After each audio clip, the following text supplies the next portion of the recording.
dalam berkarir atau bekerja dimanapun itu biasanya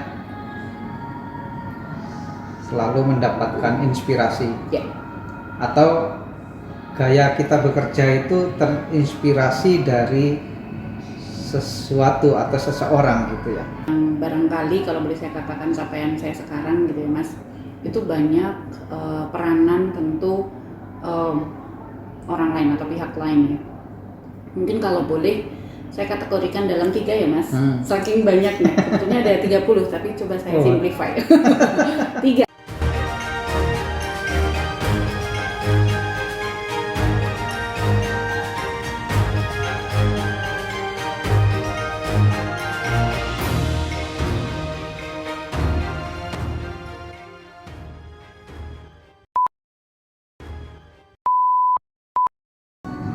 Halo teman-teman. Halo teman-teman. Halo Pak Jeff. Halo Pak. Kita my manggilin boss. Pak Bos atau si Bos gitu ya. My boss. Jadi hari ini saya ketemu Mbak Ani. Jadi kita sudah berapa lama ketemu sebelum pandemi kan? Berapa purnama ya Mas? Sebelum pandemi kita ketemu di seminarnya UPJ. 2018 kalau nggak salah ya. 2019 ya, sebelum pandemi, terus pandemi jadi baru kali ini ketemu lagi. Tapi kita berteman kan sudah lama sekali kan? Oh iya, berapa ya? 2 dekadean ya Mas?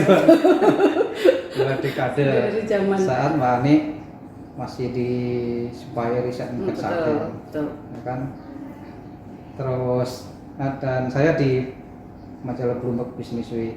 Waktu itu kan Mbak Ani tugasnya mengirim naskah dari Spire Insight ke Bloomberg Business Week kan. Betul.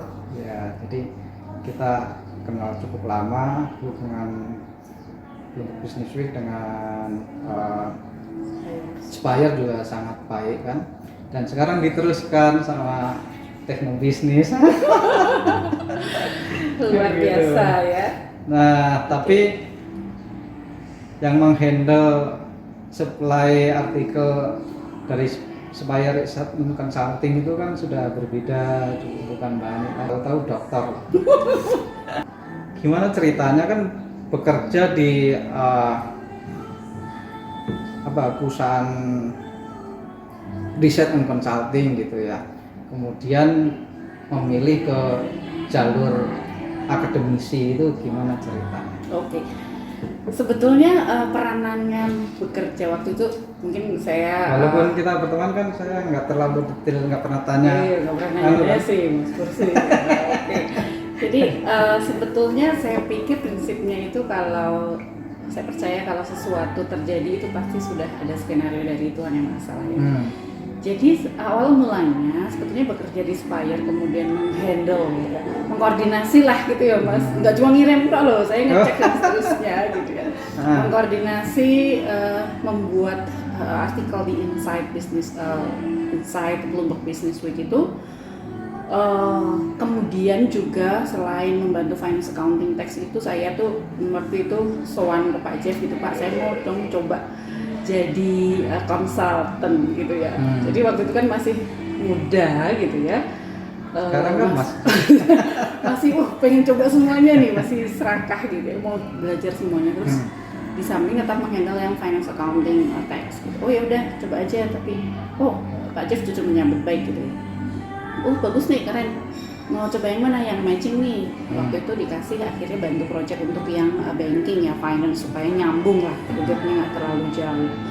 Nah dari situ akhirnya basically saya sebetulnya suka ngomong gitu ya, kayaknya dari zaman SMA itu adalah teman-teman saya, lu kasarnya lu nanti kalau ini ambil aja mass communication atau apa semacam itu. Nah pas waktu di Spire itu kemudian kan membantu communication ini, akhirnya sepertinya gitu ya, saya merasa ada potensi itu yang tergali.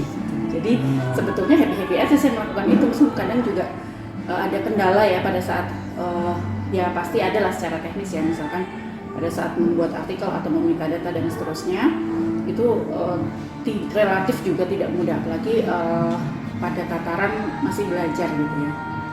Tapi itu challenging, saya terus belajar. Tapi nggak gitu ada ya. background marketing and communication kan sebetulnya. Enggak, kalau secara Akademik itu akademis beda. enggak ada. Jadi memang mengambil akuntansi karena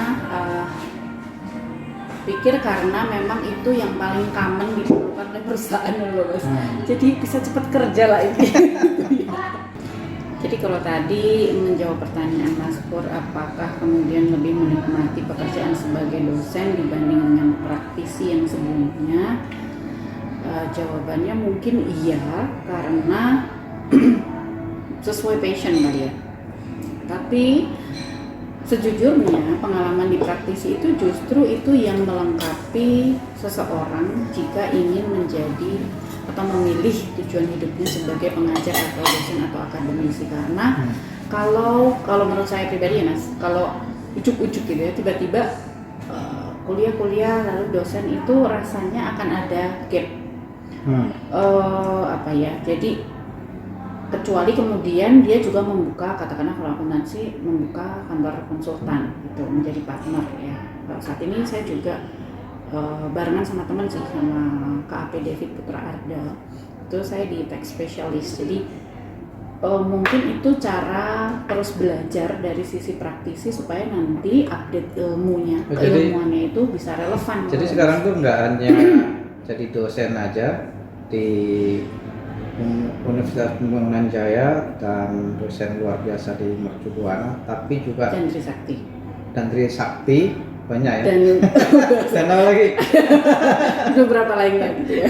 Memang luar biasa. Nah, selain jadi dosen gitu, bikin perusahaan akuntan gitu ya.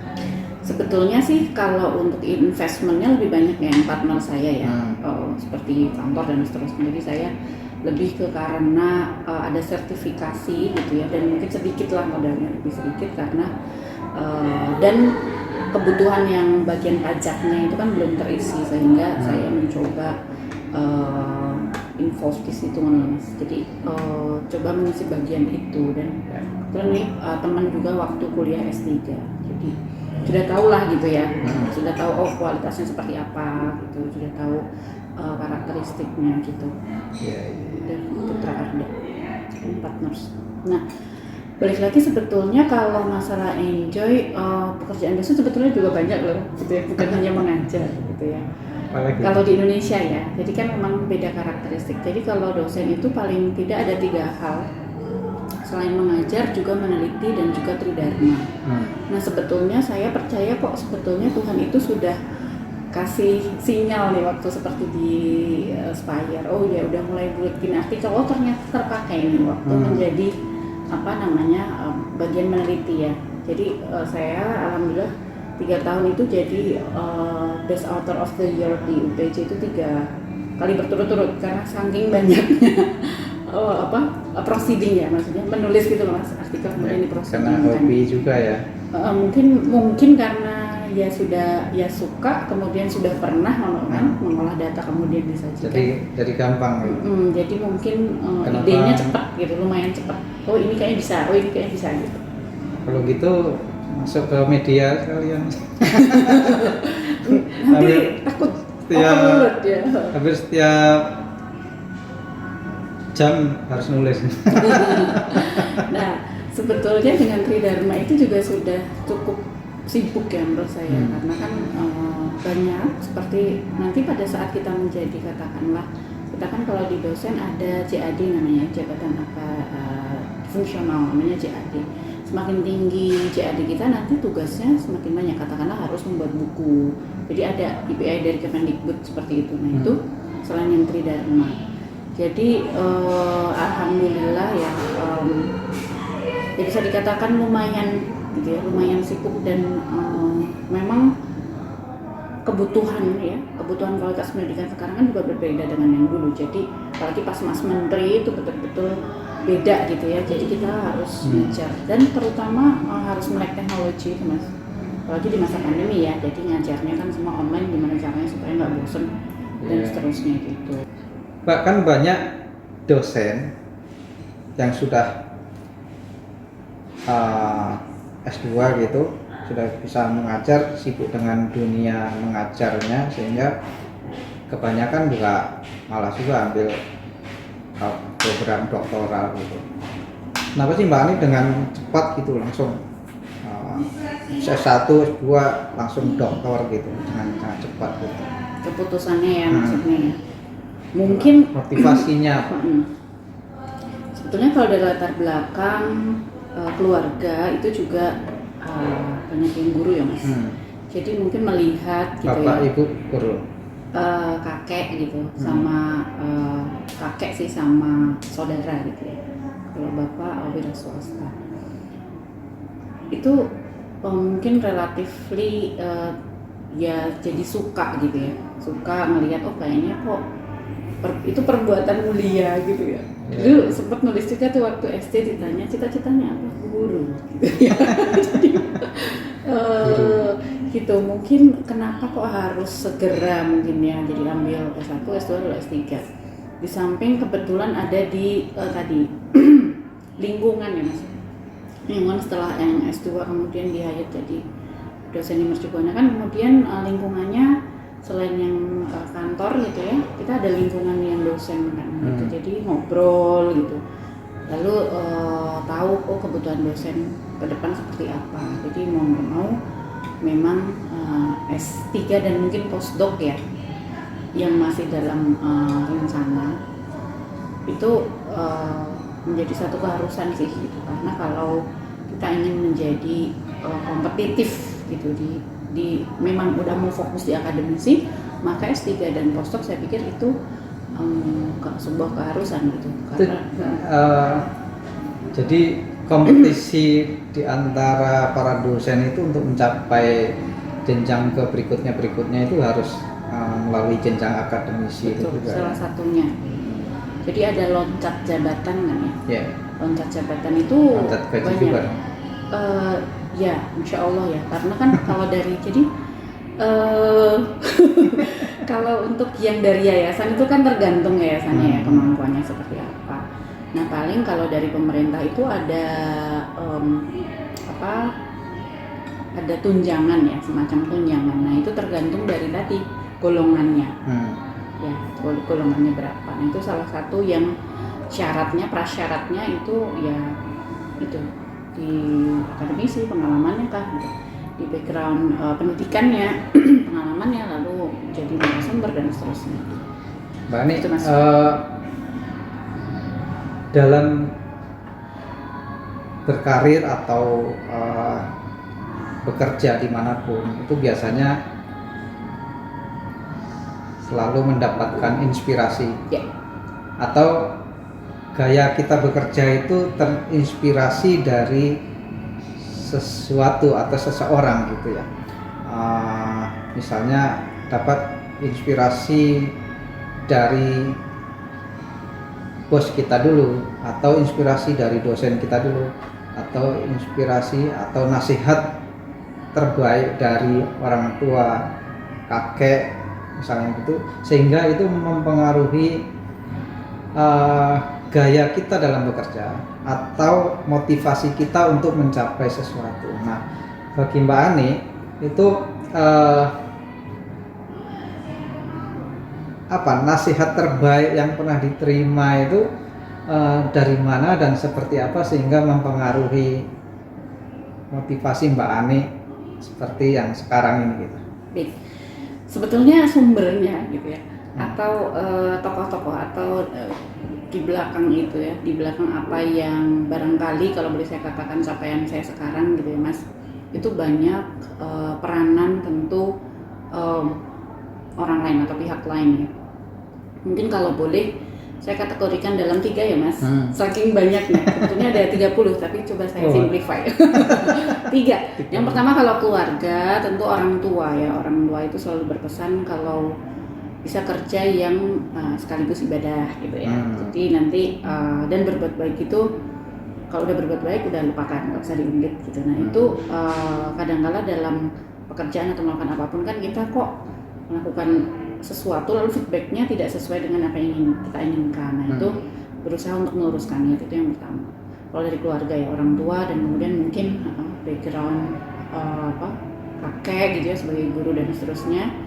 Dan juga disiplinnya itu kan ada juga kalau Magelang kan banyak PNI ya, kebetulan yang kakek dari Pak saya juga di situ, jadi dapat nih disiplin dan itunya tuh dapat. Jadi sehingga waktu bekerja di perusahaan Singapura yang notabene kan kita ada istilah Indonesian style dan Singapore style itu nggak terlalu kaget gitu karena sudah terbiasa ya. Jadi nah di awal karir kita tadi keluarga udah ya, kemudian di praktisi di awal karir itu sesungguhnya yang banyak menginspirasi ya, memberikan nasihat itu si bos Pak Jeff. Jadi Pak Jeff itu mungkin tidak secara langsung tapi saya suka gitu ya melihat oh ini layak nih dijadikan bos gitu ya. Jadi kalau Pak Jeff atau si bos ini saya melihatnya bos yang nggak bossy gitu ya. Maksudnya stylenya ya, karena dia lebih banyak diskusi gitu, lalu mau tahu kita tuh tujuannya apa dan seterusnya, dan memberi kesempatan untuk banyak belajar meskipun dulu saya banyak salahnya ya Pak Jeff. Dan kita sama Pak Jeff itu banyak belajar service excellence loh. Betul. Jadi seorang bos itu Pak Jeff itu mau loh membantu anak buahnya, membantu timnya, siapapun gitu loh, dan itu luar biasa. Tidak banyak bos yang begitu gitu.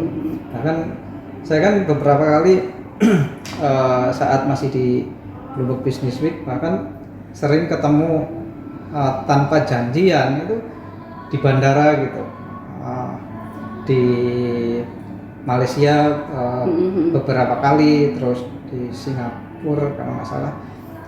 Bahkan pernah juga ketemu Pak Jeff itu di Petronas kan, di bawah ada banyak restoran. Pas kata saya mau makan siang gitu, keliling cari gitu, Pak Jeff lewat masuk ke restoran. Loh, Pak Jeff nggak janjian loh. Kadang-kadang di bandara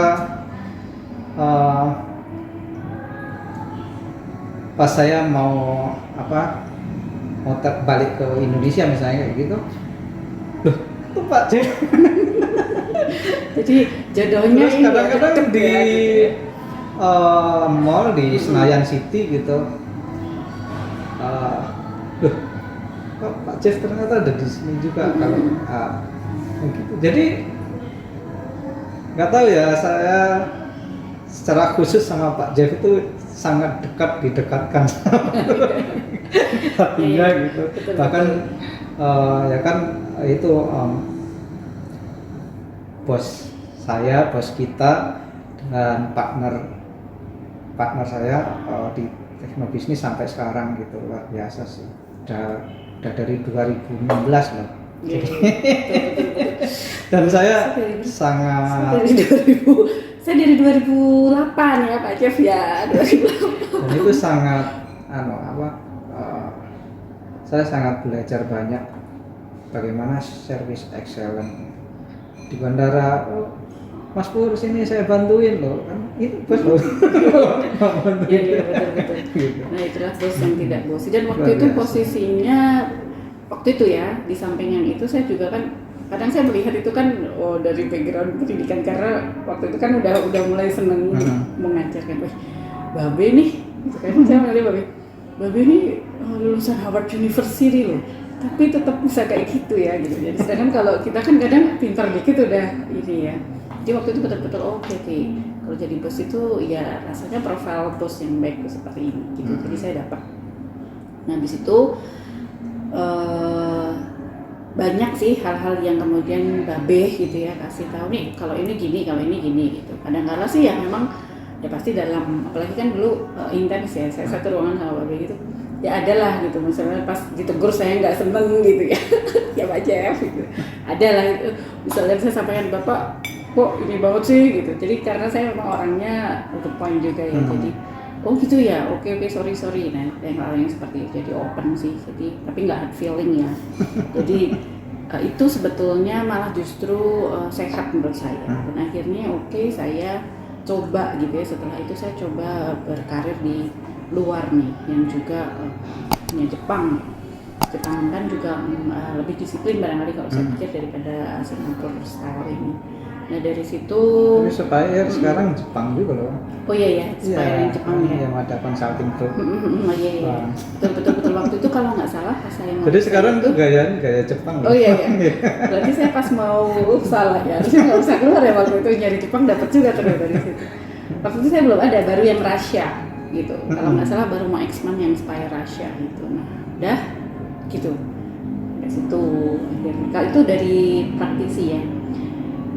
Lalu praktisi yang kedosenan itu sebetulnya saya juga banyak belajar dari namanya rektor PJM sekarang, Bu Linawati Limantara PhD. Beliau juga Jerman dan Jepang ya lulusannya, jadi disiplinnya juga dapat ya, dan perempuan gitu ya, artinya perempuan di top decision maker gitu, maksudnya di topnya gitu kan, jadi ternyata banyak hal yang saya bisa pelajari di situ gitu, dan beliau juga pendekatannya ya barangkali juga santun gitu ya, budaya disiplinnya, kemudian selalu mengajarkan untuk kerja keras ya, kerja cerdas barangkali ya, jadi apa-apa yang kita usahakan itu sesuai dengan tujuan sebagai akademisi.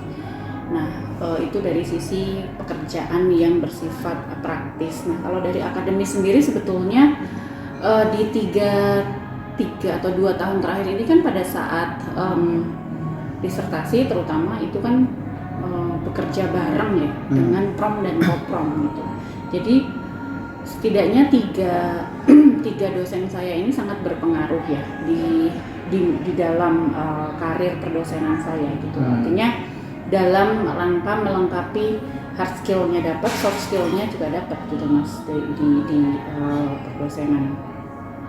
Jadi kalau yang Prof. Etimur Waningsari ini belajarnya dari gigih gitu, ayo kadang-kala ya banyaklah ini ya di dilema atau kemudian dinamika, monggo silahkan dinamika dalam menjalani studi itu, tapi beliau tetap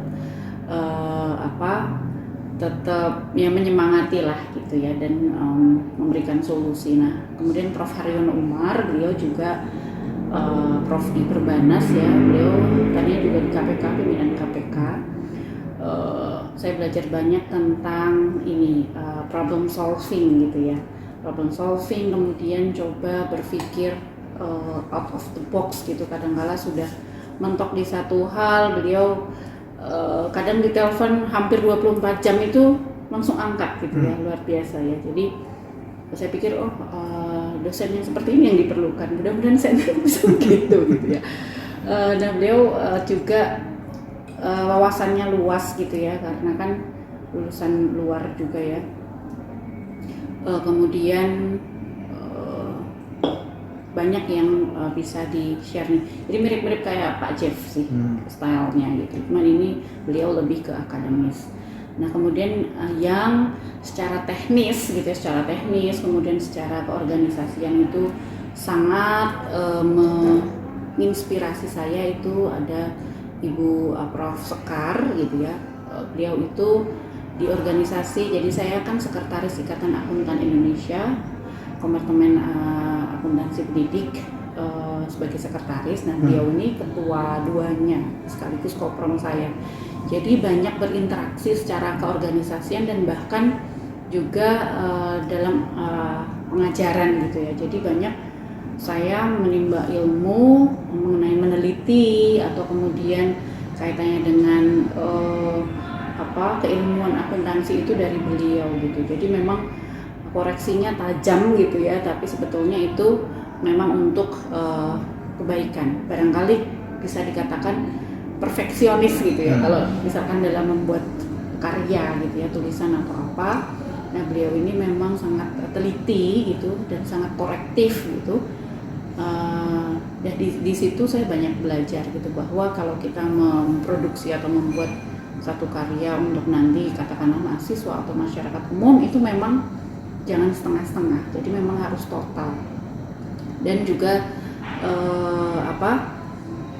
bermanfaatannya luas gitu ya. Jadi pun sekarang juga terus menjadi mungkin senior gitu ya, senior kami, guru kami barangkali di komunitas Ikatan Akuntan Indonesia, kemudian juga di program Magister Akuntansi ya, komunitas Magister Akuntansi program studinya dan seterusnya. Beliau banyak sekali sih ilmunya gitu ya, dan mungkin tipenya juga walking silent ya, jadi gak suka heboh tiba-tiba ada apa gitu ya. Jadi itu mungkin saya belajar juga dari situ. Jadi intinya biarkan nanti orang itu melihat kita pada saat udah happy aja lah gitu. Kalau pas susah-susah udah kita keep aja sendiri kan, gitu. Mbak Ani sudah jadi dokter dalam waktu yang saya bilang nggak terlalu lama gitu ya. Kemudian sudah dapat advice dari banyak contoh gitu, dari bos, dari partner kerja yang sekarang, para dosen gitu, para profesor gitu. Menurut Mbak Ani, kiat sukses menjadi akademisi seperti yang sekarang itu apa sih? Mungkin setiap pekerjaan atau hal-hal yang kita tekuni itu pasti ada tantangannya. Tapi kalau boleh saya juga ini sebagai pengingat saya sendiri ya Mas Pur ya. Jadi kalau melakukan sesuatu cobalah dengan hati. Ya, mungkin kalau kita kadang mengajar atau tridharma itu kan tidak mudah ya, capek. Mungkin PKM-nya harus ke desa, jadi gitu kan ada program yang melakukan pengabdian masyarakat ke desa. Itu kan juga tenaga, waktu dan seterusnya, sedangkan kita juga ada tanggung jawab mungkin di rumah dan seterusnya ya, mungkin juga masih melanjutkan sekolah dan seterusnya. Nah itu kalau rasanya semua dengan hati gitu ya, kemudian berbuat baik untuk ibadah, itu rasanya priceless gitu ya. Jadi tidak terlalu berat ya. Tidak terlalu berat, Yang tidak berat dapat diangkat gitu yang ya. berat jadi ringan karena ya, betul. Ikhlas. Betul, karena happy tadi kan. Gitu. Itu sih. Berarti nyambung dengan advice orang tua tadi ya. Betul. Jadi kalau usahakan banyak berbuat baik dan udah lupakan di situ gitu. Lupakan kalau pernah berbuat baik maksudnya gitu ya. Tapi saya punya quote soal kebaikan gitu. Nggak tahu quote-nya itu bagus atau enggak. Quote-nya begini. Ini sudah lama ya saya catat gitu dalam hati. Quote-nya begini. Berbuat baik aja belum tentu dianggap baik, apalagi buruk.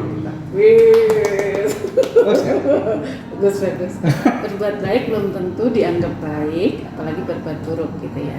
Berbuat baik saja belum tentu dianggap baik, apalagi buruk. Jadi kita berbuat baik nih ke banyak orang gitu. Itu aja masih banyak orang yang menganggap tidak baik. Ada yang menganggap baik, ada juga yang julid, ada yang sirik, ada yang bagaimana kan gitu kan. Ada yang mencurigai kebaikan kita, apalagi yang kita kerjakan ini jelas-jelas buruk gitu, udah pasti, betul nggak? Betul, setuju. Ini iya. Berarti quote saya sudah diakui oleh dokter, seorang dokter. Aduh, iya. Sekalian ujian. Oke. Ya betul. Jadi tadi mungkin yang saya tangkap, kita kadang berbuat baik nyampainya belum tentu baik gitu ya. Ada miskom, ada apa kan, kalau cara kita menyampaikan nggak baik, hasilnya nggak baik juga meskipun tujuannya baik. Apalagi kalau kita jelas-jelas melakukan hal buruk gitu ya. Ya tentu meskipun nggak ketahuan sekarang buruknya juga nanti ketahuan, mungkin gitu ya Mas. Sekalipun kita baik, orang banyak ngelakuin baik, pasti ada juga yang apa ya, berpikir baik karena sesuatu misalnya. Kan apalagi di dunia sekarang ya, media sosial kan, Betul. wah luar biasa gitu. Itu yang saya pikirkan sih. Nah, apa sih, apa ya, motivasi apa kira-kira cita-cita Mbak Ani sebenarnya gitu, selain cuman jadi seorang pengajar gitu ya? Apakah menjadi, kan jenjang karir itu selain dokter ada lagi kan profesor gitu, mungkin menjadi profesor dan dekan lalu rektor misalnya? Ya, mungkin kalau jadi sebenarnya akademisi itu kan ada jenjang tadi ya, jabatan fungsional. Jabatan fungsionalnya itu tentu semua akademis itu impiannya akhirnya adalah menjadi profesor gitu ya. Artinya berarti kita sudah valid nih gitu. Valid keilmuan kita memang apa ya, katakanlah top kalau di situ gitu. Kalau naik gunung itu udah dari puncak gitu ya. Puncaknya gitu ya. Dari puncaknya gitu ya. Jadi ya insya Allah mudah-mudahan ada rezekinya menjadi profesor pajak. Profesor pajak. Oh ya, sebetulnya satu lagi tadi sempat ngomong tentang pajak, sempat juga dapat pesan dari SM Sri Mulyani, waktu itu sempat diundang untuk edukasi pajak. Jadi masuk tim edukasi pajak itu beliau berpesan tadi, edukasilah dengan hati, balik lagi sih, karena tantangannya kan tinggi ya. Nah mudah-mudahan nanti dengan itu semua bisa membawa saya layak menjadi seorang profesor itu. Sudah menyiapkan untuk itu prosesnya sama? Tentu ya, maksudnya prosesnya kan juga tidak mudah gitu ya, dan itu cukup pelik karena banyak gitu ya. Jadi targetnya kapan kira-kira mencapai puncak gunungnya itu? Sebetulnya saya jalani dan berusaha yang terbaik gitu ya. Mudah-mudahan ya kalau ada rezekinya, apakah dalam 5 tahun gitu ya, kalau memang jadi kalau rezekinya 5 kita ketemu lagi seterusnya. Dari Dr. Ani sudah menjadi Profesor Dr. Ani. Waduh, saya jadi takut ketemu. Tapi balik lagi yang penting berusaha sih gitu, karena apapun itu perjalanannya pasti harus dilalui gitu ya. Jadi saya percaya tadi kalau balik lagi impian saya atau obsesinya ya, kalau dari akademis pasti inginnya semua jadi profesor gitu. Namun kapankah waktunya kemudian membawa kita layak menjadi itu, ya perlu pembuktian gitu ya. Pembuktiannya ya nanti dengan nilai-nilai hukum ya, kalau di akademis yang saya akan kumpulkan dan kemudian dicekkan itu sama Kemendikbud benar nggak, layak nggak gitu. Jadi setelah itu dalam mendaki gunung gitu, terus bertahap mencapai titik-titik pos-pos gitu ya. Sekarang kan pos doktor gitu, puncaknya pos profesor gitu. Nah tentu tidak hanya jalannya tidak selalu naik kan, meskipun itu di depan puncak gitu. Ada juga yang turun tebing gitu. Nah tebing itu adalah apa ya, titik yang harus kembali ke bawah lagi, atau mungkin pilihan yang sangat sulit gitu. Nah selama ini pernah nggak Pak Ani itu menghadapi pilihan sulit yang sangat dilematis dan itu sangat apa ya, membingungkan, mau pilih yang mana, menyelesaikannya bagaimana gitu. Pernah? Oke, mungkin saya pikir saya sudah melalui itu ya Mas. Jadi waktu memilih, jadi waktu itu kan masih kerja di konsultan Jepang, kemudian sambil dosen luar biasa di kampus gitu ya. Kemudian kan juga kuliah, udah mulai S3 kan. Kemudian juga urusan rumah lah ya, gitu ya. Nah itu sebetulnya memakan waktu dan tenaga gitu ya, dan juga pikiran, emosi dan seterusnya gitu banyak gitu. Jadi waktu itu dilemanya adalah gimana nih, apakah saya mau fokus menjadi akademisi aja, konsekuensinya pendapatannya turun drastis kan, dosen kan kerjaannya sadus, duitnya sadus. Jadi beda kalau dibandingkan dengan praktisi gitu ya. Mungkin waktu itu praktisi saya udah lumayan ya, udah bagus kan ya. Sudah senior manager ya posisinya. Tapi balik lagi kemudian kalau saya mengejar berbarengan, rasanya pada saat sudah S3 ini udah mulai struggling. Khawatirnya malah nanti sakit gitu ya, katakanlah kayak karena udah mulai banyak tugas, kemudian harus sudah mulai proposal disertasi, itu udah intens ya. Jadi nggak kehandle nih kalau ini tetap harus dikerjakan juga. Akhirnya memutuskan gitu ya, sambil berjalan sambil mencari pekerjaan sebagai dosen, gitu, dosen tetap. Jadi kalau dosen tetap kan paling tidak ada jenjang karirnya stabil, kemudian ada yang mungkin income tetap juga ya, gitu ya. Meskipun juga masih berbeda dibandingkan dengan yang praktisi gitu. Nah kemudian dari itulah, jadi betul-betul waktu itu dilemanya antara kita fokus ke yang biasa dengan income segitu membagi ya, sudah ada pos-posnya sendiri, kemudian kita beralih gitu ya. Kalau sedang kuliah kan jadi ya pengeluaran tinggi juga ya mas, dan seterusnya dengan pendapatan yang relatif lebih sedikit. Nah itu akhirnya ya sudah akhirnya memilih untuk menjadi akademisi. Nah, itu lumayan dilematik ya, artinya kan butuh beberapa saat untuk balik lagi sebetulnya mau ngapain sih hidupnya, tujuan hidupnya apa gitu, apakah karir terus sampai kapan, apakah dengan menjadi akademisi berfokus ke akademisi gitu. Jadi kalau akademisi kemudian saya cari info semuanya, nah ternyata salah satu titik adalah oke, kalau akademisi profesor bisa sampai 85 tahun. Artinya ada gap nih antara yang industri kan 55 ya, dengan yang ini 30 tahun kemudian. Di masa itu saya pikir itu adalah investasi gitu ya, investasi baru return back-nya di masa itu. Jadi saya mikirnya gitu kan, orang akuntansi tetap nggak mau rugi ya. Jadi tetap gitu, oke lah ya udahlah bisa. Berarti ini untuk sampai dengan kemudian saya jadi pengen jadi dosen. Ayolah gitu. Biar berkantor di gimana ya? Tapi ada pesan kalau udah jadi dosen itu mesti fokus ya. Jadi gitu ya. Jadi saya dosen luar biasa aja. ya masih bisa. Kalau dosen luar biasa kan masih bisa. Saya nggak mau dosen yang biasa-biasa. Saya maunya dosen luar biasa. Dan biasa di luar ya. Biasa di luar. Oke, terakhir Mbak Ani, ada nggak quote gitu yang inspiratif dari Mbak Ani yang menginspirasi para mahasiswa-mahasiswinya, masyarakat luas, sehingga untuk mencapai sesuatu itu ya harus begini.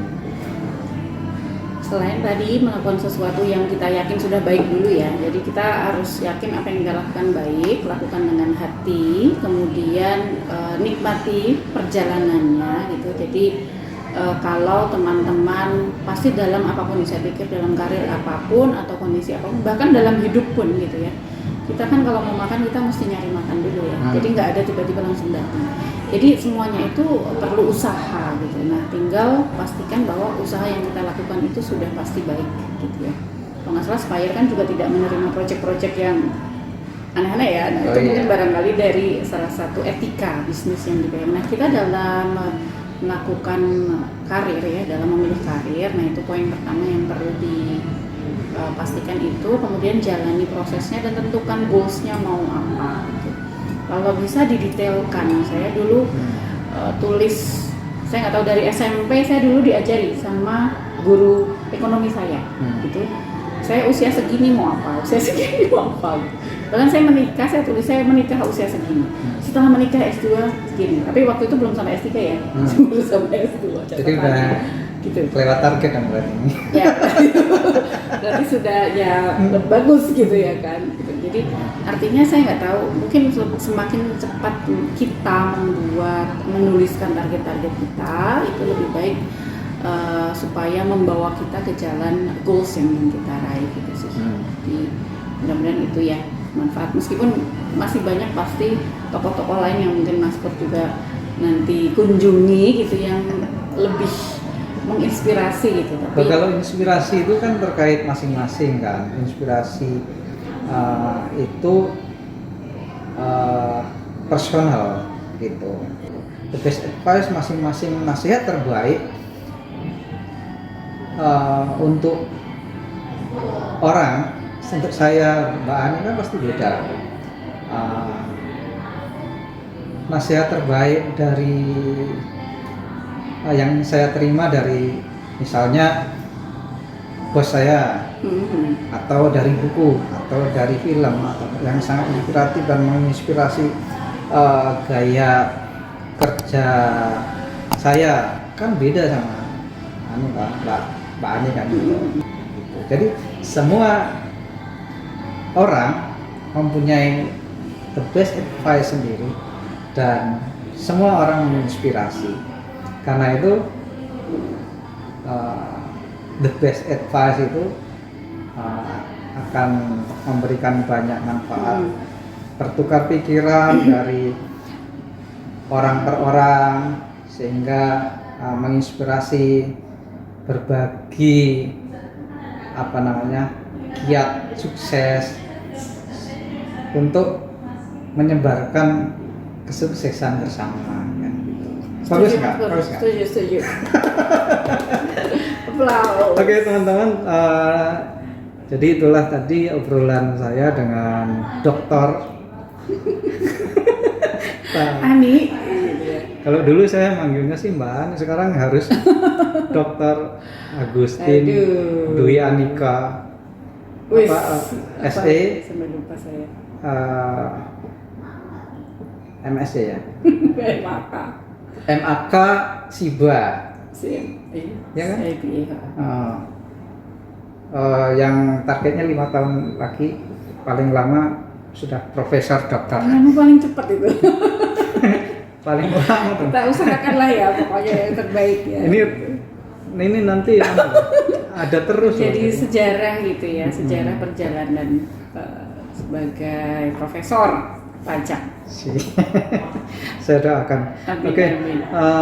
Terima kasih Mbak Ani, obrolannya sangat menarik, inspiratif dan mudah-mudahan juga bermanfaat kan bagi pemirsa The Best Advice YouTube channel.